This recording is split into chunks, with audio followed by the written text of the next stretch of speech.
தாமதமானதால் ஏற்பட்ட தகராறுதான் இது. திருப்பூர் மாவட்டம் உடுமலைப்பேட்டையை அடுத்த ஏரிப்பாளையத்தில் செயல்பட்டு வரும் உணவகத்திற்கு கடந்த 5 தினங்களுக்கு முன் 5 இளைஞர்கள் உணவருந்த வந்துள்ளனர்.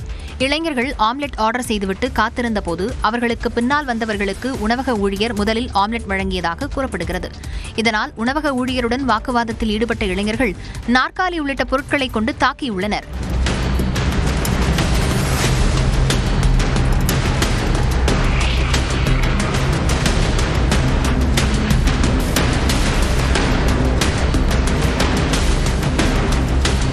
தாக்குதலில் ஈடுபட்ட இளைஞர்கள் மதுபோதையில் இருந்ததாக கூறப்படுகிறது.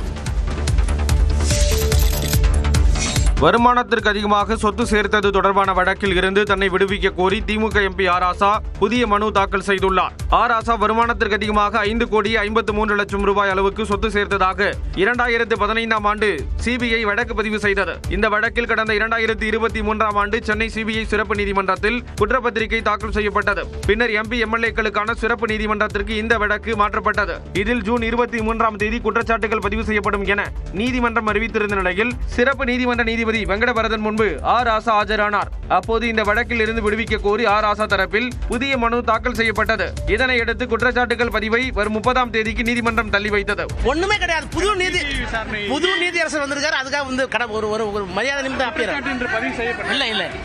அன்றைய தினம் ஆர் ராசா ஆஜராக வேண்டும் என நீதிபதி உத்தரவிட்டார்.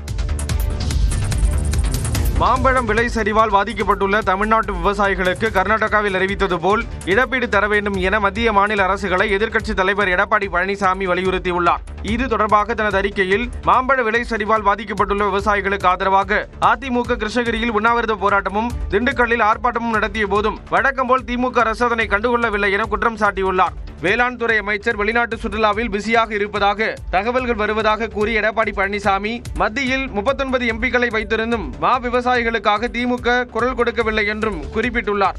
கர்நாடக மாநில மா விவசாயிகளுக்கு பிடிபிஎஸ் திட்டத்தின்படி இழப்பீடு அறிவித்துள்ள பிரதமர் மோடி தலைமையிலான மத்திய அரசின் முடிவை வரவேற்பதாக கூறியுள்ள அவர் தமிழ்நாட்டு விவசாயிகளுக்கும் இழப்பீட்டை வழங்க வேண்டும் என மத்திய மாநில அரசுகளை வலியுறுத்தியுள்ளார். ஈரானை அமெரிக்கா தாக்கியுள்ள சூழலால் கச்சா எண்ணெய் விலை 5 மாதங்களில் இல்லாத அளவுக்கு அதிகரித்திருக்கும் நிலையில் பெட்ரோல் டீசல் விலை உயரும் அபாயம் ஏற்பட்டுள்ளது. இஸ்ரேல் மற்றும் ஈரான் இடையேயான சண்டையில் அமெரிக்காவும் இணைந்துள்ளது.